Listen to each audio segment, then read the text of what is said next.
en aquella época pues afligían a los pobres, e incluso algunos convertidos con mucha capacidad económica iban a las iglesias y pretendían que fueran tratados de una forma diferente, ¿no? En un trato preferencial, y eso ni al Señor le agrada y a Santiago pues lógicamente tampoco, ¿no?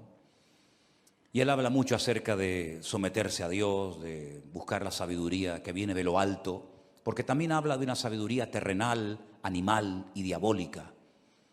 Pero habla de la sabiduría que viene de lo alto, la sabiduría que viene de Dios. Que dicho sea de paso, él dice que si algún hermano en algún momento de su vida necesita sabiduría, porque no sabe qué hacer, pues que la pida el Señor. Pero cuando pida, que pida con fe, no dudando. Y el Señor dice que le dará la sabiduría necesaria para, en fin, para tomar la decisión o para hacer lo que le corresponda hacer. Habla acerca de la lengua. Habla acerca de la importancia de las obras, en fin, toca muchos temas y en cierto sentido alguien ha dicho, o algunos comentaristas han dicho, que tiene un estilo parecido a los proverbios del Antiguo Testamento, porque salta de un versículo a otro tocando un tema, tocando otro tema, y a veces parece como que pierde el hilo, pero luego lo retoma. Es una carta muy interesante, es una carta muy bonita. Hay varias personas en el Nuevo Testamento que tienen el nombre de Jacobo o Santiago. El Señor Jesucristo tenía un hermano que se llamaba Santiago. Estaban Santiago los hijos de Zebedeo, estaban Santiago los hijos de Alfeo. Hay varias personas que reciben este nombre. Y en el capítulo 4, él toca un tema que a mí particularmente me ha llamado muchísimo la atención. Y ahora les voy a decir por qué, cuando terminemos de leer la porción. En el capítulo 4 de Santiago, desde el versículo 13 en adelante, la palabra de Dios dice así: vamos ahora, los que decís, hoy y mañana iremos a tal ciudad, y estaremos allá un año, y traficaremos, y ganaremos. Cuando no sabéis lo que será mañana, porque ¿qué es vuestra vida? Ciertamente es neblina que se aparece por un poco de tiempo y luego se desvanece. En lugar de lo cual deberíais decir, si el Señor quiere, viviremos y haremos esto o aquello. Pero ahora os jactáis en vuestras soberbias. Toda jactancia semejante es mala. Y al que sabe hacer lo bueno y no lo hace, le es pecado. ¿Cuántos dicen amén? Si algo creo que todos hemos aprendido en este último año, es que eso de hacer planes a largo plazo, como que ya no va. Ya todo es a corto plazo. Hemos visto que el mundo cambia de un día para otro con una rapidez tremenda. Hemos visto cómo la economía, las familias, las naciones, todo cambia con una rapidez tan brutal que eso, ya digo, de hacer planes a largo plazo, pues como que ya no va con nosotros. En aquellos tiempos de la Biblia en los que se escribió esta carta, el Imperio Romano no paraba de conquistar nuevas tierras. Y cuando conquistaba nuevos territorios, Roma tenía la costumbre de levantar nuevas ciudades y de invitar a la gente alrededor o de otras naciones a que fueran a vivir a esas ciudades. Y muchos judíos iban, porque el Señor les dio a ellos la capacidad de hacer negocios y de ganar dinero. Y muchos judíos iban a esas ciudades recién inauguradas para empezar una vida nueva. Y hacían planes, sobre todo con el objetivo, con la intención de ganar dinero, de hacerse ricos rápidamente, porque montarían el primer negocio de lo que fuera y lógicamente la gente tendría que recurrir a él para comprar lo que fuera. Y Santiago, observando la costumbre que había en aquella época de buscar nuevos territorios, nuevos lugares para empezar una vida nueva y ganar dinero rápidamente, fácilmente, dirige estas palabras específicamente a ese tipo de personas. Esas personas que hacían planes sin consultar con Dios. Esas personas que hacían planes a largo plazo y no metían a Dios en sus planes, sino que tenían como una especie de agenda, pero Dios no aparecía por ninguna parte. Y hay una clarísima advertencia para nosotros los creyentes hoy en día acerca de no hacer planes a largo plazo, porque es perder el tiempo. Y sobre todo cuando no consultamos con Dios, podemos correr graves peligros. ¿Qué es la vida? Es el título del mensaje de hoy. Santiago dice que la vida es como una neblina que aparece por un poco de tiempo y cuando te das cuenta se ha desvanecido y se ha ido para siempre. La semana pasada fui a un tanatorio a darle la despedida a un hermano mucho más joven que yo, que tuvimos la oportunidad de conocerlo con 14 años y llevarlo a los pies de Cristo, y por un tumor que tenía en su cabeza, pues ya en este momento no está entre nosotros, sino que está en la presencia del Señor. Y algunos de ustedes lo conocieron, porque durante algún tiempo fue el batería de esta congregación, de esta iglesia, nuestro hermano Santi, que partía a la presencia del Señor la semana pasada. Y uno dice, Señor, una persona joven, una persona tan noble, ya no está entre nosotros, ¿verdad? La última vez que lo vi, me lo encontré en un centro comercial junto con su esposa. Nos saludamos y me pidió allí en el pasillo de ese centro comercial que orara por él. Y esa fue la última vez que lo vi. Y la próxima vez cuando supe algo de él es que ya no estaba entre nosotros. Y uno se queda como sorprendido, ¿verdad? Lo rápido que le pasó la vida a este hermano. Pero esta semana, una hermana desde Bélgica, un matrimonio precioso con su niño, que han viajado en varias ocasiones con nosotros a Israel, me mandaba un WhatsApp pidiéndome oración por su marido, que necesitaba urgentemente un milagro en su vida. Lo llamé, él está en el hospital, o estaba en el hospital, hicimos una videollamada, nos vimos y le han diagnosticado un cáncer y le han dado 3 meses de vida. Un hermano que fue al médico, se encontraba mal y el médico le dijo, esto es lo que tienes y no hay nada que hacer. Y pensando en todo esto, leyendo estos versículos, yo decía, Señor, hacer planes hoy en día a largo plazo, ¿para qué sirve? Si capaz que hoy es el último culto que estamos aquí. ¿Quién sabe lo que nos depara la vida? ¿Quién sabe cuánto tiempo nos queda? ¿Quién sabe si algunos de los que están aquí tal vez no llegaremos a fin de año? Solamente Dios lo sabe. Él es el que da la vida y el que la quita cuando quiere y como quiere. Y muchas veces observo a creyentes cómo oran, cómo organizan su vida, y me doy cuenta de que sin darnos cuenta podemos caer en el error de hacer planes y proyectos y llenar la agenda con actividades.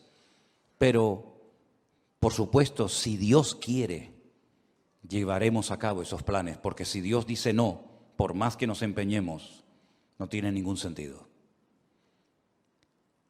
Estaba leyendo algunos versículos donde Pablo abre su corazón, por ejemplo, a los hermanos de la iglesia de Corinto y les cuenta sus planes y les dice, voy a ir aquí, voy a ir allá y quiero hacer esto y quiero hacer aquello. Y hay un momento en la carta de Pablo a los Corintios que les dice, iré pronto a vosotros si el Señor quiere.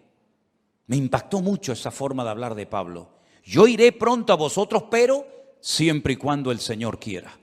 Primera de Corintios 4:19.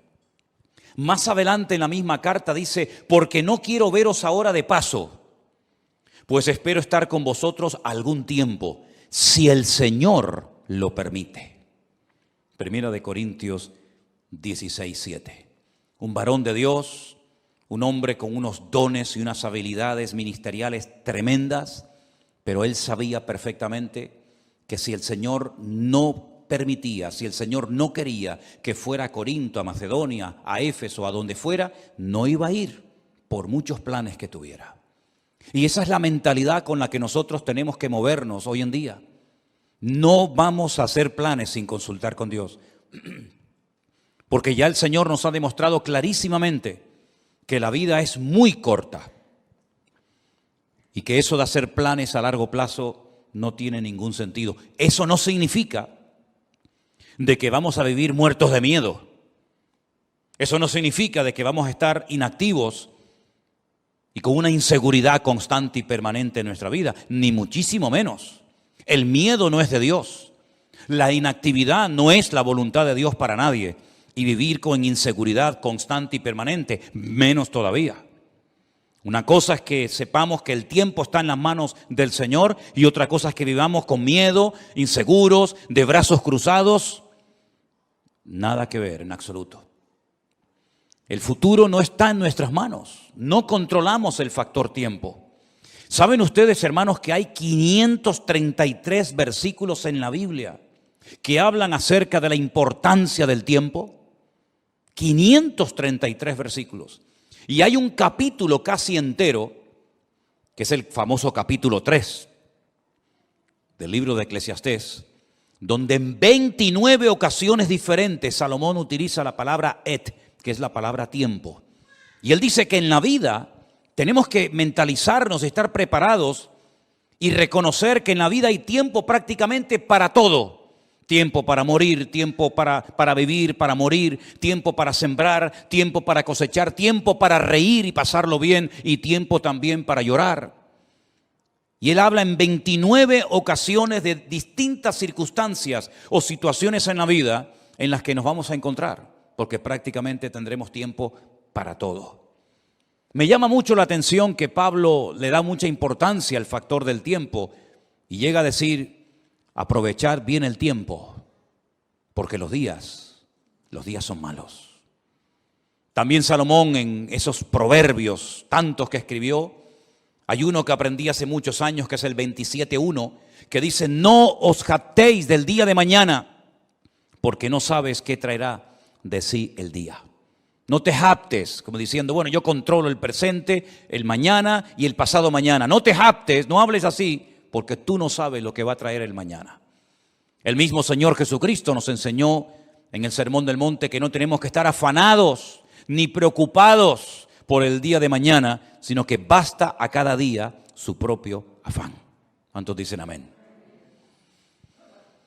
Estamos viviendo estos días con mucha expectativa y viendo a ver qué es lo que termina de suceder en este país de Kabul, de Afganistán, cuya capital es Kabul, ¿verdad? Donde hay una especie de calma tensa. Cualquier cosa puede ocurrir en cualquier momento. Fíjense la cantidad de miles y de miles de personas que están desesperadas, tratando de salir como sea de ese infierno. Y creo que fue ayer o antes de ayer, un terrorista suicida se metió en medio de esa multitud y se explotó y murieron 170 personas. Personas que jamás en la vida se les hubiera ocurrido que estando en aquel lugar esperando un avión, una salida, ese iba a ser el último día de su vida. Incluso algunos soldados que estaban ya a punto de salir para su país también perdieron la vida. No somos dueños de la vida. No somos dueños del mañana. Y por eso cada uno de nosotros tenemos que partir de la base de que lo que tengamos que hacer, hágalo pronto, antes de que sea demasiado tarde. También Salomón, que era un hombre que reflexionaba y meditaba sobre tantas cosas, en su libro de Eclesiastés dijo, acuérdate de tu Creador antes de que vengan los días malos, antes de que pierdas la visión, antes de que vengan los dolores, antes de que te quedes ciego, antes de que te vengan los problemas y de la vida, antes de todo eso, acuérdate de tu Creador en los días de tu juventud. Tenemos al Señor presente en nuestros planes y en nuestros proyectos. Una vez escuché una entrevista que le hacían a un famoso cantante, donde decía que tenía su agenda llena para los próximos 5 o 6 años, si no recuerdo mal. Tener la agenda llena para los próximos 5 o 6 años. Y después vino el COVID y todo eso, y seguramente su agenda la tuvo que tirar a la basura. Yo no sé si tú llevas una agenda y unos planes y unos proyectos y unos sueños, pero como no metas al Señor en esos sueños, planes y proyectos, ¿quién te asegura a ti de que vas a poder cumplir con todos tus sueños y con todos tus objetivos? Por eso siempre le digo a la gente, ¿has orado y has consultado con Dios lo que has decidido hacer? ¿O simplemente te has limitado a informar a tus padres, informar a la iglesia, informar a Dios de lo que tú ya en tu corazón has decidido hacer? Esa es una mala costumbre. Por eso Santiago dice que el que sabe hacer lo bueno y no lo hace, está pecando. Y pecamos cuando informamos a Dios de los planes que ya hemos decidido llevar a cabo. Esa no es la actitud de un cristiano maduro. La actitud de un cristiano maduro que quiere agradar a Dios tiene que ser: Señor, esta es tu voluntad. ¿Quieres que haga esto? ¿Quieres que me dedique a esto? ¿Quieres que me quede aquí? ¿Quieres que me vaya para allá? En otras palabras, Señor, no quiero forzar circunstancias. No quiero que respaldes mis planes si no coinciden con tus planes. Que no se haga nunca nuestra voluntad, sino la de Dios en nuestras vidas. ¿Cuántos dicen amén? La vida se pasa volando. Curiosamente, el otro día Miriam estaba así como un poco mosqueada porque no le hace gracia cumplir 25 años. ¡Oh, qué tragedia! 25 años. Qué tremendo, ¿no? Si nos miramos a nosotros mismos, por lo menos en mi caso, no sé en el vuestro, a mí la vida se me ha pasado volando. Ni me he enterado, pero aquí estoy, aquí he llegado. Pero tal vez por la actividad, tal vez porque hemos estado siempre metidos en las cosas del Señor y no hemos tenido prácticamente tiempo para aburrirnos. La vida pasa tan rápidamente que ahora te paras y dices: Señor, me queda menos de lo que ya he vivido. Incluso en el ministerio, a menos que Dios te dé una fuerza de un toro, lógicamente siempre le queda a uno menos vida de la que ya ha vivido cuando uno llega a ciertas edades, ¿verdad? Por eso qué importante ahora más que nunca, y sobre todo los jóvenes, los que todavía teóricamente tenéis muchos años por delante, que se acostumbren a consultar con el Señor todos los pasos que queréis dar. Porque nadie de nosotros está vacunado en contra de errores, en contra de equivocarnos, sino más bien todo lo contrario. Yo recuerdo pasajes en la Biblia que me han hecho reflexionar mucho, como por ejemplo un día cuando el rey David le comenta al profeta Natán que tiene en su corazón el plan, el proyecto, la idea de construirle una casa a Dios, un templo. Y llega el profeta Natán y le dice: haz todo lo que pongas, lo que sientas en tu corazón, porque Dios está contigo. Y al día siguiente tiene que llegar y decirle: Dios te dice que tú no puedes construir ese templo, sino tu hijo lo hará. ¿Qué había de malo en construir una casa, un templo a Dios? Nada. Pero los planes de Dios no eran que David fuera el que construyera el templo, sino su hijo.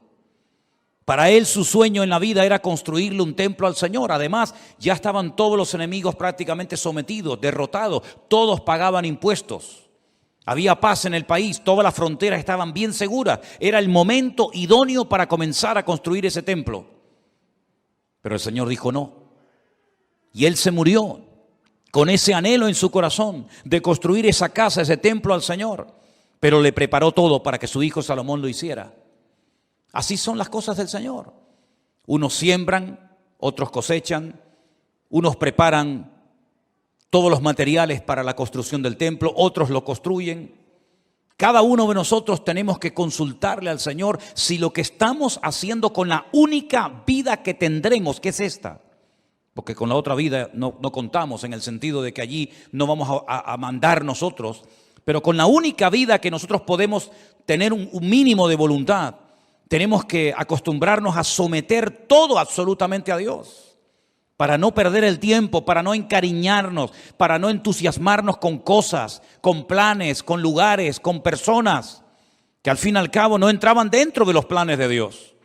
¿Qué sentido tiene invertir mi vida, mi tiempo, mi energía, mis dones, mi juventud en algo para lo cual yo no nací? en algo que Dios no dispuso para mi vida? ¿Qué sentido tiene? Ninguno. Haber perdido mi tiempo, haber perdido mi vida en cosas que no eran de la voluntad de Dios. Sí, habrás ganado mucho dinero, pero dice la Biblia que un hombre, y si ustedes han prestado atención a la lectura esta tarde, fue muy interesante la parábola que el Señor contó. Un hombre que fue prosperado en sus negocios, un hombre que decidió ampliar sus graneros, porque había producido tanto su herencia, había producido tanto su negocio, que dijo, bueno, voy a derrumbarlo todo y voy a construir graneros más grandes. Los derribaré, edificaré mayores, guardaré mis frutos, guardaré todos mis tesoros, todo mi patrimonio. Y cometió una gravísima equivocación. Le habló a su alma, le habló a sí mismo y dijo, alma, muchos bienes tienes guardados para muchos años, repósate, come, bebe y regocíjate. Y el Señor le dice, necio, estás hablando y comportándote como un necio. Tendrás dinero, tendrás mucho patrimonio, tendrás muchas cosas, pero eres un necio. Porque la forma como hablas delata tu inmadurez. La forma como hablas no es de un hombre sabio. ¿Cómo le vas a decir a tu alma que todo lo que has acumulado es para que ahora reposes, comas, bebes y disfrutas de la vida? Si esta noche vienen a buscarte, a pedirte tu alma, ¿qué harás con todas tus riquezas? No te van a servir absolutamente de nada. Absolutamente de nada. Dice, así es el que hace para sí tesoro, pero no es rico para con Dios. ¿Estás atesorando en Dios o estás atesorando para este mundo pasajero y efímero, que es como neblina que pasa rápidamente? Cuando uno observa a las personas del Antiguo Testamento, sobre todo al principio en el libro del Génesis, la cantidad de años que vivían, llegando a edades tremendas, como por ejemplo la del famoso Matusalén, que parece que no se moría nunca, ¿verdad? 100, 200, 300, 400, una barbaridad de años. Pero al final, por muchos años que vivieron, todos y cada uno de ellos murieron y partieron a la presencia de Dios. Y por muchos años que podamos vivir en este mundo, tarde o temprano tendremos que reconocer que en este mundo estábamos de paso. Tuvimos el privilegio de haber conocido a Cristo y de haber aceptado a Cristo como nuestro Señor y Salvador personal, de haber entendido el Evangelio. Pero no solamente eso es importante, sino una vez que yo me he convertido, lo cual no es fruto de la casualidad, sino del plan de Dios para mi vida, como aquel sabio hombre, tenemos que decirle al Señor, y ahora que soy salvo, ahora que he entendido el Evangelio, cuando hay millones y millones de personas en el mundo que no saben ni quién eres, jamás en la vida han tenido una Biblia en la mano, y yo dentro de toda esa multitud enorme de personas te he conocido, he entendido la palabra, tengo la Biblia conmigo cada día, ahora ¿qué quieres que yo haga?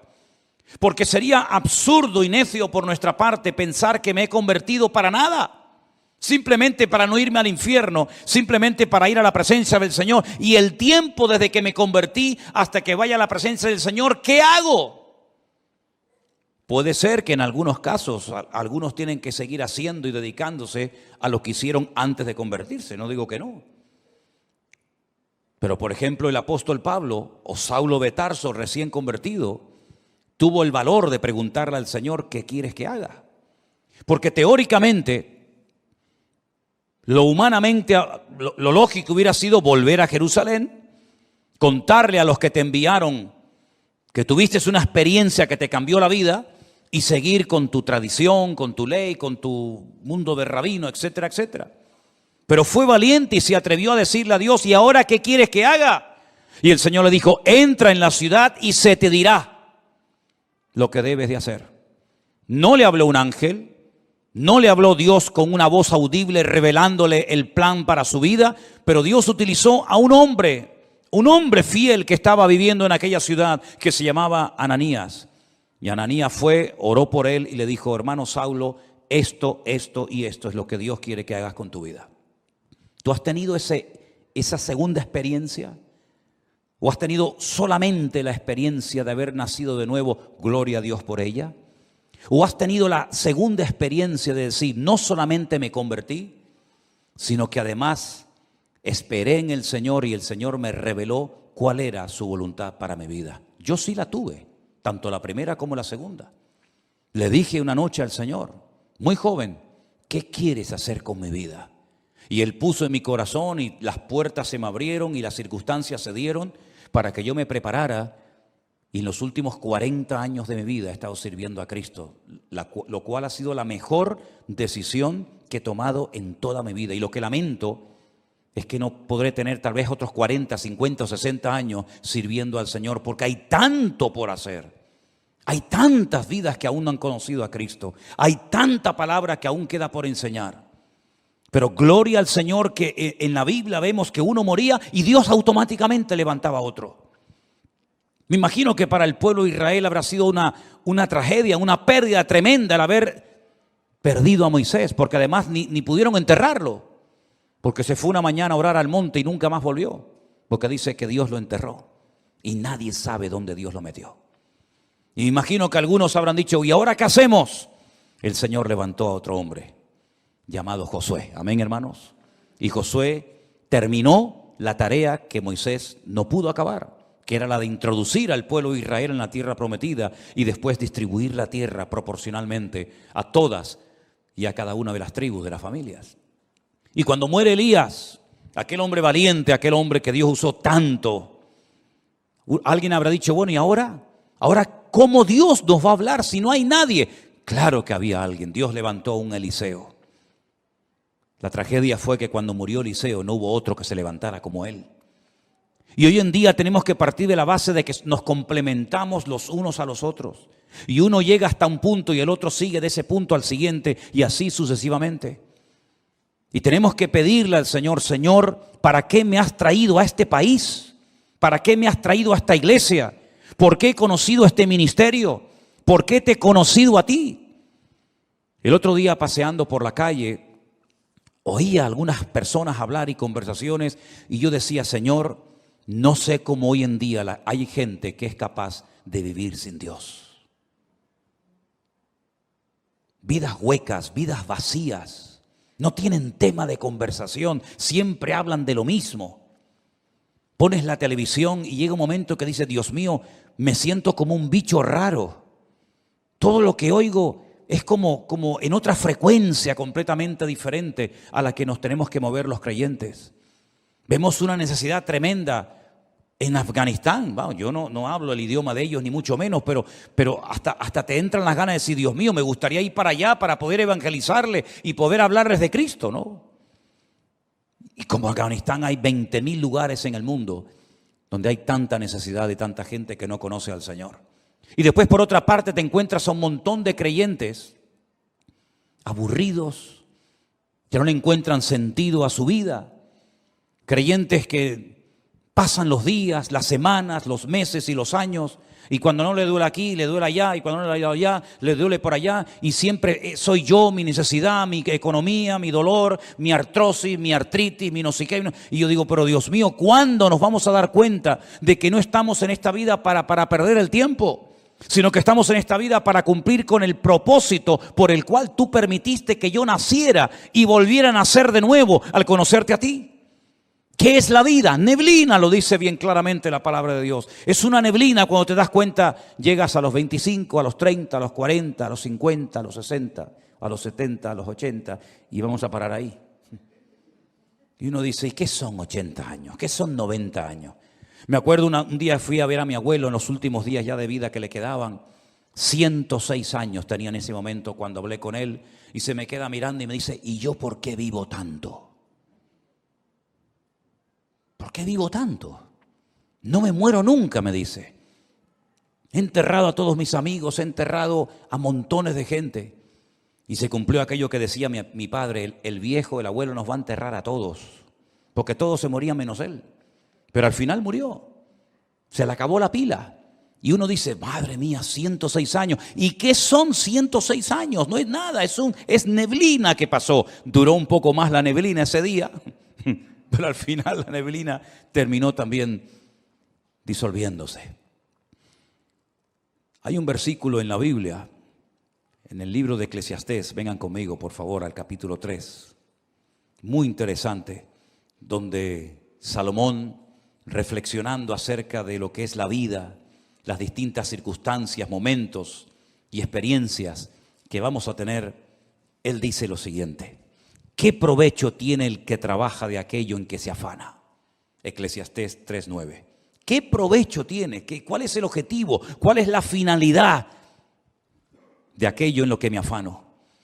Dice Salomón: yo he visto el trabajo que Dios ha dado a los hijos de los hombres para que se ocupen de él. Todo lo hizo hermoso en su tiempo y ha puesto eternidad en el corazón de ellos, sin que alcance el hombre a entender la obra que ha hecho Dios desde el principio hasta el fin. Yo he conocido que no hay para ellos cosa mejor que alegrarse y hacer bien en su vida. Y también que es don de Dios que todo hombre coma y bebe y goce el bien de toda su labor.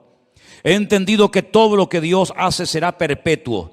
Sobre aquello no se añadirá, ni de ello se disminuirá, y lo hace Dios para que delante de Él teman los hombres. Aquello que fue, ya es, y lo que ha de ser, fue ya, y Dios restaura lo que pasó. Es como un círculo, ¿verdad? Unos van, unos vienen, unos mueren, unos nacen. Pero las lecciones que el Señor ha grabado a fuego en nuestros corazones en este último año, creo que no tenemos que olvidarlas nunca en la vida. Dios nos está dando oportunidades hoy en día más que nunca para que podamos hacer lo más importante que podemos hacer, que es servir a Dios, servir a su obra y dar la vida en rescate por muchos. ¿Cuántos dicen amén? Nadie de los que están aquí en esta tarde que ha conocido el Evangelio tiene por qué sentirse inútil, que no sirve para nada, que no está capacitado, que no sabe. Déjense de excusas, hermanos. Todos y cada uno de los que estamos aquí hemos sido llamados específicamente por el Señor. Primero para que le conociéramos a Él. Pero ya le conoces, ya está, gloria a Dios. Ahora cada día nos esforzamos, leemos la palabra, estudiamos, oramos, nos congregamos. Eso es normal en la vida de cualquier creyente, el crecimiento, el desarrollo, la madurez, ¿verdad? Pero la actividad propia de cada miembro es insustituible. Nadie puede ocupar tu lugar en el cuerpo, porque cada uno de nosotros tenemos una función que cumplir. Y la Biblia dice que una iglesia sana es cuando cada miembro reconoce para qué está en ese cuerpo, cuál es su función y cuál no es su función. A veces veo gente que se quiere dedicar a lo que Dios no lo ha capacitado, en vez de dedicarse y ocuparse a lo que Dios sí le ha capacitado. No tienen que imitar a nadie, no tienen que frustrarse diciendo: a mí me gustaría cantar o predicar o hacer o ser como aquella otra persona. No, porque no es así como tenemos que movernos en el reino. Tenemos que decirle al Señor: Señor, ¿cuál es mi función?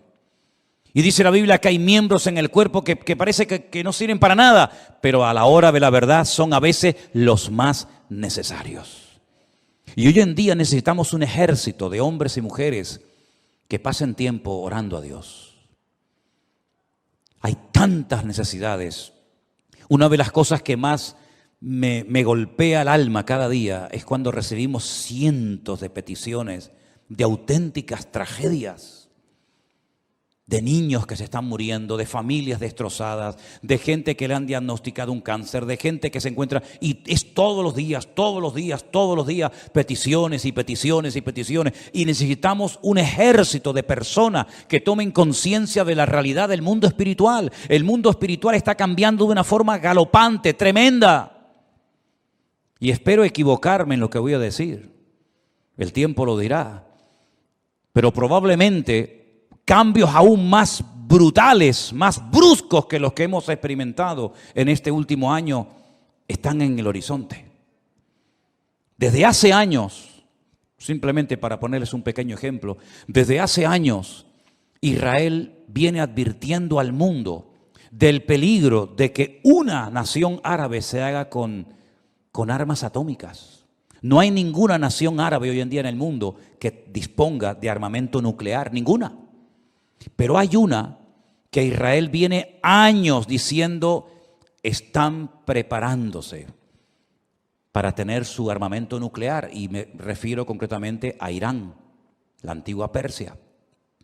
El Estado Mayor del Ejército de Israel acaba de anunciar hace unos días algo que muchas veces no aparece en los medios de comunicación, que en menos de 2 meses se calcula que Irán ya puede tener su armamento nuclear preparado y dispuesto.